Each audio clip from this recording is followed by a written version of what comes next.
Miqdashur, po rikthehemi në studio, siç e përmendëm në fillim të emisionit, edhe siç e patëm edhe temën për ditën e sotme, pra dashuria që nuk kërkon rikthim, diçka mbrapa, ndonjë feedback, pa shpërblim, sigurisht.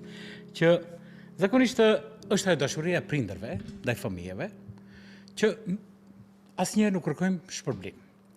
Dhe këtu në studio ne kemi një të ftuar që ka bërë një poezi, një libër me poezi. Unë ditën e djeshme do doja t'tregoja që kur e mora librin, e mora në formë elektronike.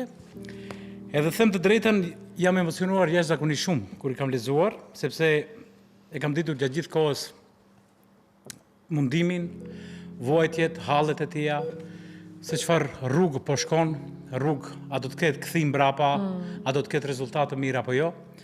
Por sigurisht që e gjem forcën brenda vetes dhe mu duk sikur një vulkan i fuqishëm që do t'i kaloj të gjitha këta. Është grumbulluar për një kohë dhe tashmë do t'i kaloj gjitha këta sfida, gjitha këta pengesa, gjitha këta halle dhe do t'ja dalë, do rikthehe.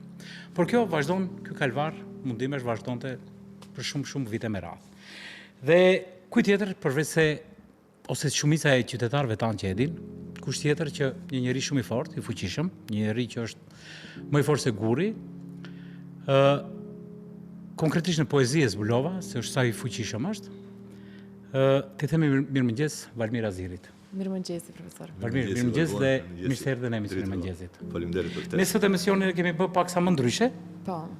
Edhe me pyetjet dhe do të flasim për gjitha të zërin tënë të brendshëm të shpirtit që ka ardhur dita, ke patur momente të vështira, përderisa e ke patur rastin me djalin që pritjet e tua në operacione se si do kaloj, të cilët kanë qenë të shumta.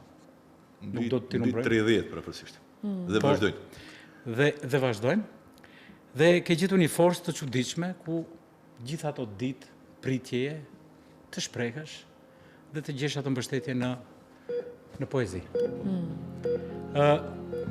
Unë do doja ta nis emisionin se thuhet ka dhimbje që s'kan zë, por kanë frym. Kanë baballar që nuk flasin, por digjen për brenda. Rrëfenjat e mia nuk është një libër për shpirt i shkrirë në vargje, sepse sot nuk do të flasim për djalin miqdashur të autorit, por për babain që mbijetoi pas tij. Valmir, çdo fjalë në këtë libër është ngarkuar me frym, me dhimbje, me durim. Si fillon një rrëfim i tillë të flasim? Nga çfarë momenti, nga cila natë apo lutje? A mund ta kujtosh çastin e parë ti kur poezia u bë më e fortë se dhimbja jote? Sepse do doja të them, mes zhurmës, tit, kablo gjitur trupit, gjilpëra në mish ngulitur, syri i tij bojqielli skuqet, i habitur, konfuz, i lemetitur pyet, as ç'ndodhi, puna aparatesh i them. Ua ka mësuar melodin, si një dirigjent me përvojë. Ashtu është. Shumë e vështirë, Valmir. Pra, unë do doja të them, si mund të qëndrohet gjallë kur çdo rrahje zemre dëgjohet në zhurmën e një aparati. Ku e gjen njeriu frymën në mes këtij tingulli, Valmir? Është çështje misioni. Është çështje se si e percepton jetën njeriu. Dhe në fund të ditës nuk ka rëndësi se çfarë ndjen ti. Nuk ka rëndësi se çfarë të dhem ty.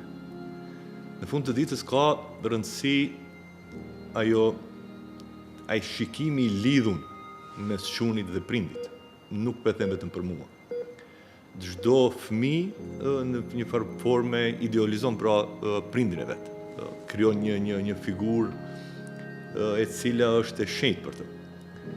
Dhe në fund të ditës varet se ne çfarë reflektojmë ndaj fëmijëve tanë dhe çfarë lloj si energjie krijojmë. Dhe unë kam vrejt që kur unë jam i fortë, detyrimisht që edhe çuni është i fortë. Kur unë likështohem, ai likështohet. Pra është ajo lidhje që kemi krijuar. Dhe është interesant se e ke të paqëtërsueshme të bëhesh i fortë, por nuk ke zgjidhje. Dhe në krejt mision pastaj unë preferoj ta them që Zoti funksionon në mënyrë të çuditshme. Ka rrugët e tij të çuditshme të veprimit. Dhe dërgon ndihmën në forma të ndryshme, nëpërmjet shokëve, nëpërmjet një shëndeti që ta jep ty, nëpërmjet lehtësimit në rrugë. Unë shpesh e them, Do thonë ditë lexosh këtë shenja, Valmir? janë të paqëtërsueshme të lexosh. Të dalin përpara, po ditë lexosh, ditë perceptosh. Se pas stuhis, pastaj kur ka një lloj qetësie, kur përgatitemi për betejën e radhës, bëjmë një lloj jo matematike, por një lloj vetë reflektimi, edhe shohim se çfarë kemi kaluar dhe se sa absurde është. Kur e them absurde, kam fjalën shembull ti je i pa shpresë. Dhe në fund ditës gjithçka kalon mirë. Dhe unë shpesh e them, kemi udhëtuar nga viti 2010 deri në vitin 2025 me mira herë për në Turqi, edhe disa herë për në Europë dhe Vjenë. Dhe asnjëherë nuk më ka ndodhur që një herë be gomat plasë e veturës. E kupton? Pra është ndoshta shumë teknike, por në një formë tregon që me të vërtet pra edhe ndyma hyjnore nuk ka qenë e mangët. Shumë shok kanë ardhur, kanë trukitur në derë dhe kanë ofruar ndihmën e tyre financiare, morale, pasi që edhe në operacione shumë të shtrenjta, dhe me vetë faktin që deri tani nuk ka një diagnozë të qartë pse i ndodhin ato që i ndodhin çunit, është sfidë në vete. Mirë po edhe institucionet shtetërore për hir të së vërtetës janë treguar goxha zemërgjër në këtë aspekt dhe trajtojnë si një rast të veçantë ku çdo herë i dalin në ndihmë me të gjitha kapacitetet që mund të ndihmojnë. Profesor, unë pak a shumë dua të ndalem edhe tek një person tjetër që përmendet në libër, është pikërisht Beharja. Po.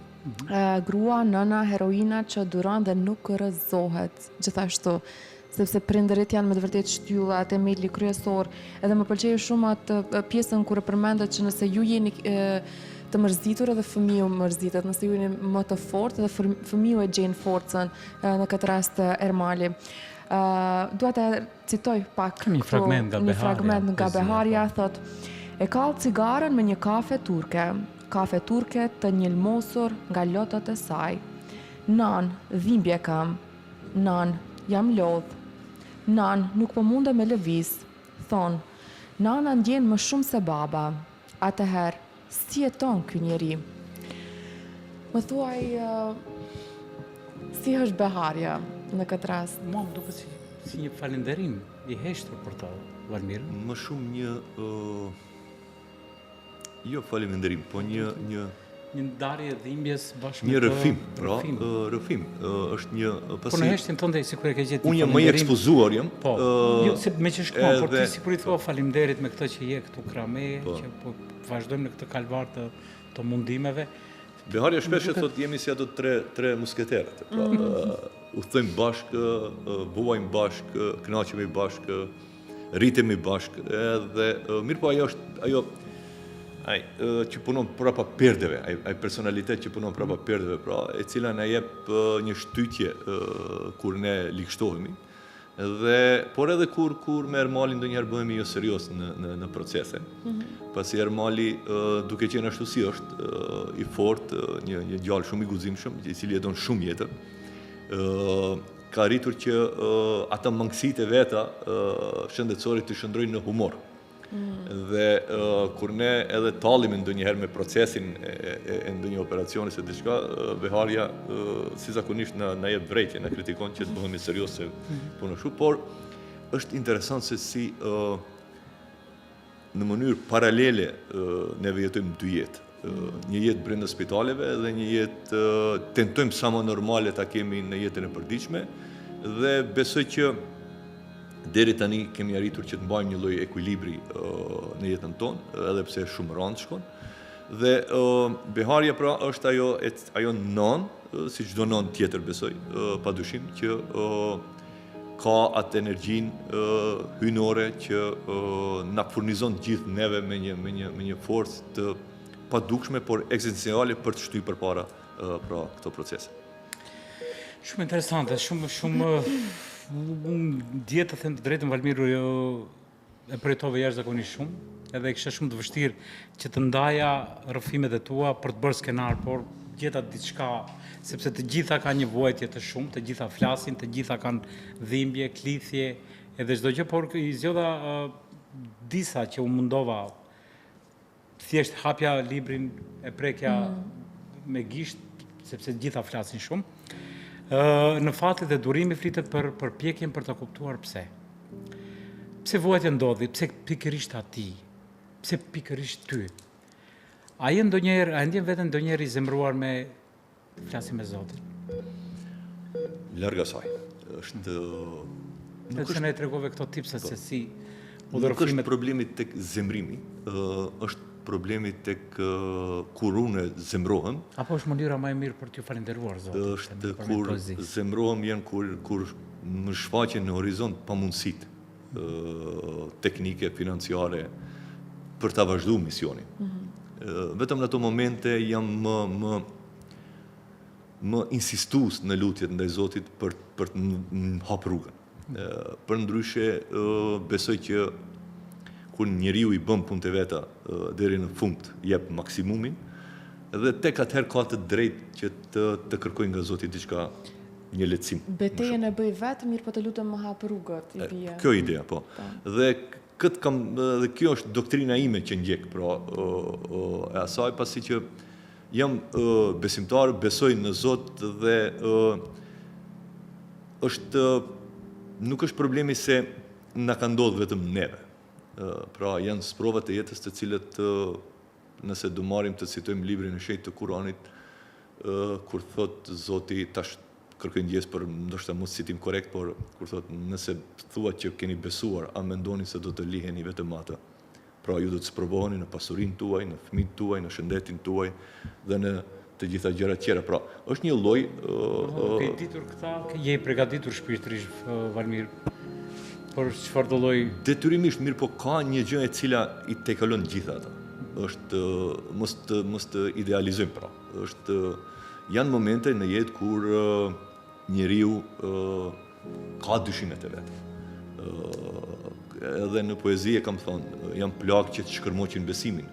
Pra, linden pyetja që nuk e kam bërë vetëm unë, në të gjitha ato tekste që kam lexuar, edhe profetët, por edhe njerëzit e shenjtë kanë bën pyetjen deri kur.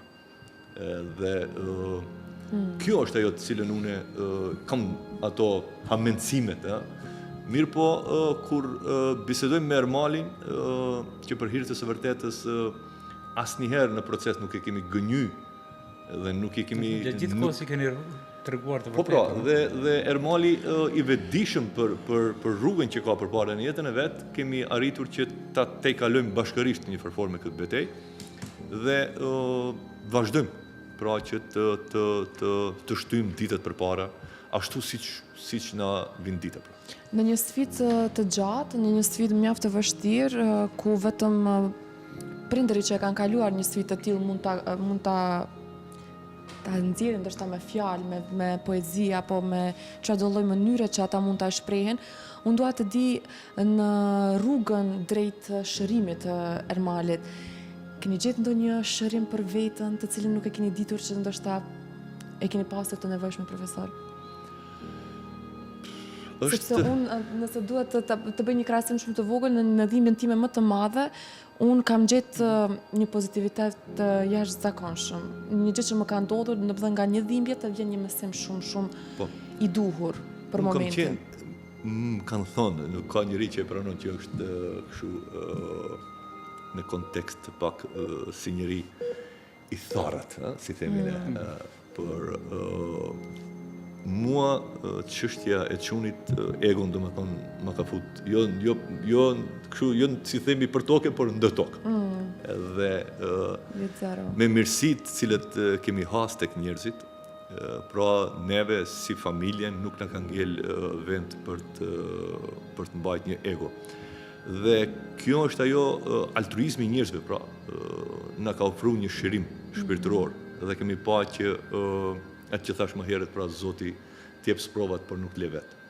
Dhe kjo është ai momenti të cilën mund ta quajmë si një shërim ose si një sinjal të vetë ngritjes dhe të pranimit se e mira mbi të gjitha mbi zotëron. Pra prevalon mbi të keqen çdo herë. Heshtja e babait. Në heshtja e babës, ti e ke kthyer babain në mënyrë simbolike, sikur që nuk lëshohet. A është kjo mënyra jote për të thënë se burrat nuk qajnë, por digjen nga brenda? Sepse thotë, do të shoh ujë, lumenj, liqene, detra, oqeane, dallë si shkëmbinj, që thehen në brigje, por uratat e nanës, heshtjen e babës, dashurinë e motrës.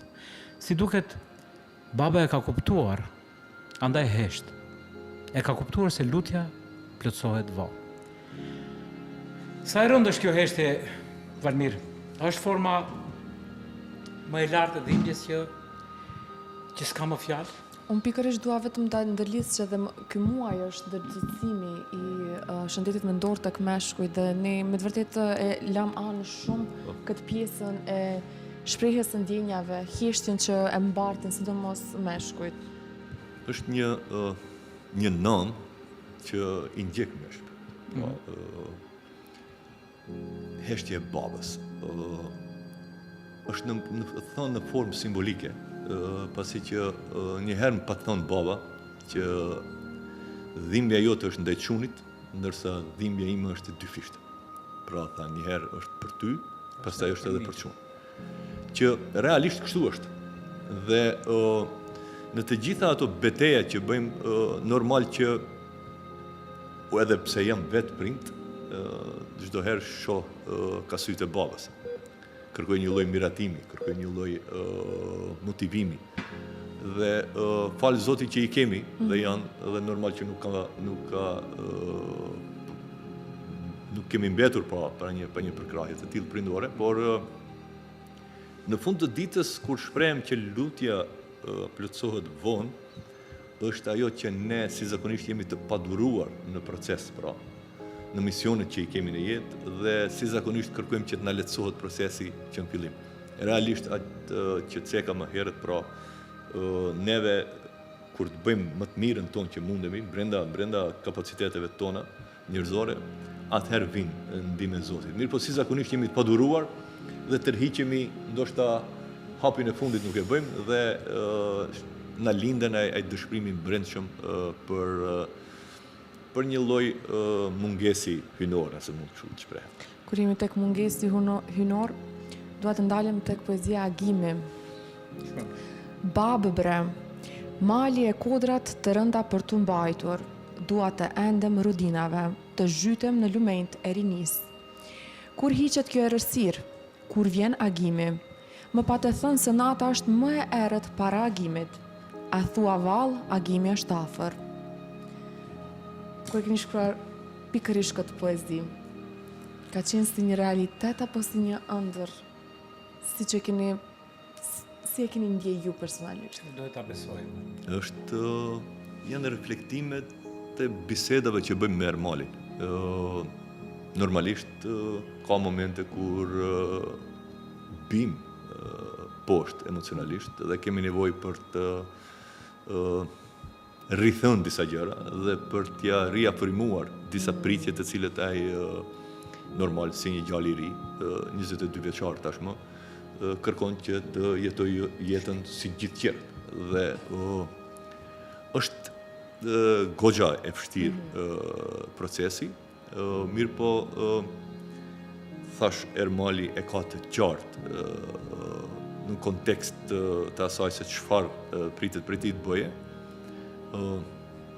Një në forme këto poezi që i kam shkruar unë nuk janë dhimbje e Ermalit e paraqitur, sa është ai zjarri i brendshëm i imi i cili është akumuluar për tash 2 dekada dhe kam dëgjuar një poezi i cili thot nëse flas do të digjet bota. Thot por nëse nuk flas do të digjëm nga brenda. Dhe në fund thot po le digjet bota se çfarë duhet bota pa ty. Dhe kjo është ajo që unë nuk jam kështu nihilist pra le digjet gjithçka, por një farforme kam desh që të shprehi atë çfarë kemi përjetuar si familje, por edhe si prind dhe si një djalë i cili tash e 22 vite ende të spitalit. Si është tash Ermali? Si është energjia e tij? Sepse unë e di që është një djalë shumë i fortë, ka një vullnet të jashtëzakonshëm për jetën. Si është ai tani? Me çfarë po mirret? Për momentin jemi duke përgatitur një punë për të, gjithsesi bashkë kemi një projekt për të kriju një platformë digjitale për shitjen e veprave të artit, Sa bukur. cilin presim që ta menaxhojë Ermali. Jemi në fazën e fundit të përgatitjeve dhe shpresojmë që pas vitit të ri të futet në përdorim. Shumë mirë. Pra, Do të thënë gjitha veprat artistike? po, fëmijët të kolegëve, po, Ka qenë ideja ti? e përbashkët. E përbashkët, pasi që provuam me një galeri arti dhe të pamundësia fizike për qëndru një kohë Do gjatë të rish po, do të brenda kesh një arsire, prezente po. aty gjithë kohës. Edhe vendosëm që këtë ta transferojmë në kontekst digital, edhe shpresojmë që të ketë një këtë punë, pra. Normalisht. Me që jemi edhe nga fundi, Valmir, unë do doja që të lexojmë edhe disa poezi, të paktën, por jo, do doja të ndalesha tek poezia, mendoj në fundi drejtohesh Beharës dhe e quan Rozafa e Kullëson. Po. Është kjo një poezi falënderimi, një përkulje apo një premtim që gjeta duhet të vazhdojë? Përpara se të vazhdojmë. Ajo është pasqyrimi çdo nëne që derdh lot mbi plagët e fëmijës së vet, që në heshtje lufton betejë të padukshme dhe nga dhimbja gdhend guxim. Është do të kërkoj 2 sekunda, besoj që do arrit Jo se kemi shumë, nuk di, domethënë përderisa Për zgjedhja është e vështirë të Për zgjedhja bëhet. është shumë e vështirë. Është Por kudo që të bie gishti ka një histori shumë. është mirënjohje në fund të ditës. Është mirënjohje për durimin e saj, për punën e Rozafa saj. e Kullëson. Po. Sakrifica e saj, domethënë, është e paimagjinueshme. Neve pra jemi të vetëdijshëm se baza e çdo familjes është gruaja. Nëna, pra ajo që jep jetën dhe ajo e cila përkujdeset me vetë sakrificë, me vetë mohim për të gjallëruar një familje në kushte normale, mos ta diskutojmë më në kushte kur jeta ecën mes zgripit pra dhe të panjohurat janë të panumërta. Dhe kur e nesërmja është e zbet dhe nuk dihet se si do përfundojnë gjërat. Pra, duhet të jesh shumë e fortë emocionalisht, duhet të kesh një karakter të Rozafës, që të shtysh pra përshkruar shumë mirë. ditët. Dhe është një lloj mirënjohje publike Qëndrueshmërinë që e ka. ndaj Beharës për të gjitha të cilën ajo bën. Jeni me të vërtet një familje e cila përçoni rezistencë, si të them, ne gjithmonë themi që gjithmonë ka më vështirë, ka më keq, ka më shumë sfida, mirë po me të vërtet të ballafaqohesh me sfida të tilla, të cilat të themi kanë ardhur nga Zoti dhe të qëndrosh stoik për 2 dekada me guxim, me forcë, me ndjeshmëri, gjithë pjesëtarëve të familjes është me të vërtet forcë dhe unë dua t'ju them që jeni frymëzim, të paktën jeni frymëzim për të gjithë ata që ndoshta po e kalojnë të njëjtën gjë, për prindërit e ri që po ballafaqohen me problematika të tilla. Edhe pas kaq shumë vështirësive, ju ja keni dalë që të funksiononi në mënyrë perfekte, të themi kështu, të keni një raport të shëndosh. Ermali të ketë një raport të shëndosh me babain e tij, gjë që ndoshta edhe shumë prindër dhe fëmijë të tjerë nuk e gëzojnë. Mirë po, në çdo fatkeqësi ka dhe gjëra shumë të bukura. Sidomos nga vështirësitë që i mësojmë, me të vërtetë janë mësimet e jetës. Ashtu është.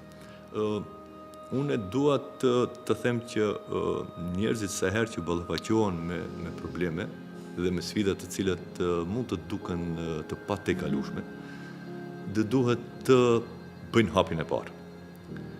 Pastaj të bëjnë hapin e dytë, pastaj hapin e tretë, pastaj të vazhdojnë betejën. Nuk është kur fundi parë fundi. Pra, dhe fundin e gjithë e dim, cili është. Por, neve duhet bëjmë betejat tonë. Dhe gjërat të cilat nuk i kemi brenda kontrollit tonë, si qenje njerëzore, çdo herë do notohemi ose do na gjykojnë njerëzit para se çfarë kemi pas ne mundësi të bëjmë.